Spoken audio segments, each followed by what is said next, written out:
Hello, I'm Robert Reeves, and this is your spiritual guidance for the week ahead. Now, before I start using the Flower Therapy Oracle cards, I wanted to share with you this really nice message that came through this week when I was working with a client.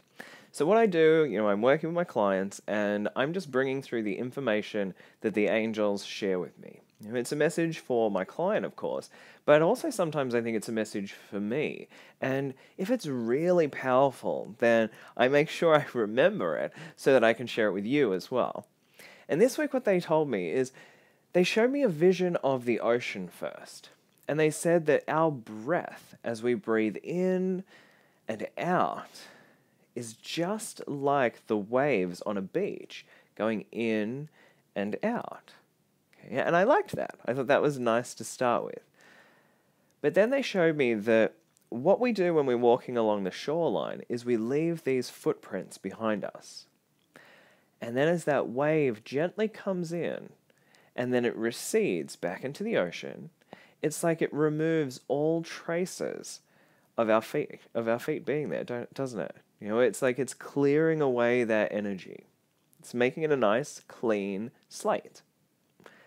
And so the angel said that as we breathe in and out, it's the same thing.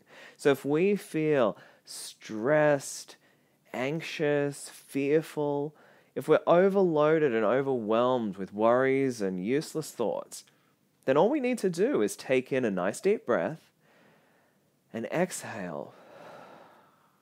And it's just like washing away those footprints in the sand. How powerful is that? To know that just one single breath that you take has the ability to wipe the slate clean. We don't have to continue to go through our day feeling stressed, overwhelmed, or anxious. You can change that in just one single breath. So that's a nice message I wanted to share with you from the angels this week. Let's see what else comes up with the cards, okay? I'm just going to ask that question.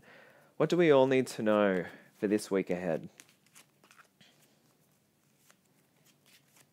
Okay, I'm going to take this card from the top. Let's see. Trust. Now, this is the carnation flower. Now, interestingly, with the carnation, it used to be used in like blind dates. So the man would wear this red carnation, go to the restaurant, and then the partner would turn up and notice the guy sitting down with the red carnation and know, oh, that must be the person I meant to meet. I always kind of questioned that because I thought, what if there were 3 or 4 people going there on blind dates? What if they accidentally sat down at the wrong table and it wasn't the person that they were meant to be meeting at all? Of course, these things work out from divine guidance, but I always kind of thought it was a little bit funny. Oh, hi, Brad, is it? No, actually, it's Tim. So it was that kind of funniness behind that idea, I thought. Didn't really think that through too much. The trust card. It tells us to trust on a few different levels. One is to trust in you. Trust that you are getting the right messages, the right guidance, the right gut feelings at this very moment. Okay, and I want to mention to you as well that my Setting Your Intentions for 2015 workshop, it's still available as the online class, and I'll put the link just underneath this video. And if you take that class, it's just $20, and it's yours for the entire year. And it ties in beautifully with this because it gives you empowerment.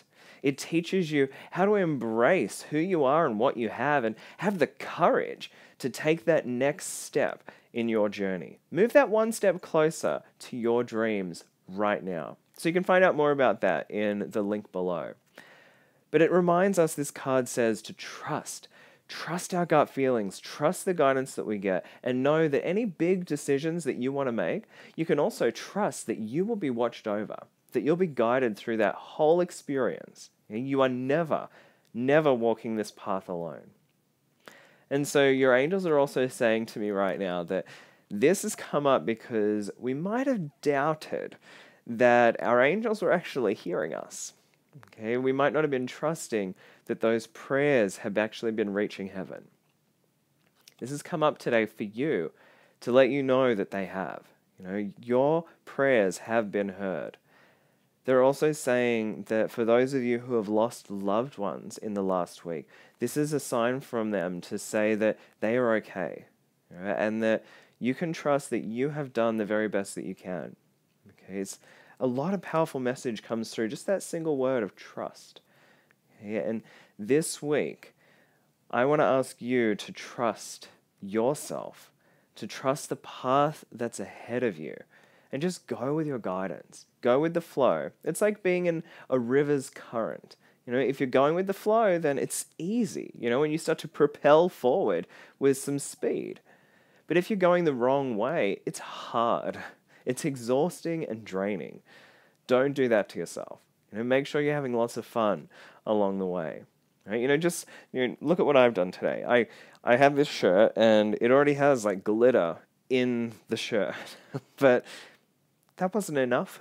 So I had to sprinkle a little bit more on, make it even more outrageous.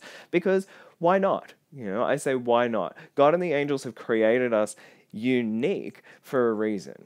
And if we try to hide who we are or suppress that quirky, weird, funny side of us, then we're really doing the universe a disservice. Because the whole point of you being here is you are different. You are special. And that part of you needs to shine. Or sparkle, maybe. So I hope you have a wonderful week this week. To all of my Australian friends, we've got Australia Day this week as well, so happy Australia Day. And anywhere that you are in the world, this is a week for us to trust our guidance, to know that our loved ones in spirit are okay, and to know that your prayers are very much being heard and answered. So I look forward to connecting with you again very soon. As I said, remember to check out my Setting Your Intentions for 2015 workshop, and I will send you lots and lots of angel blessings this week, and may all of your dreams come true.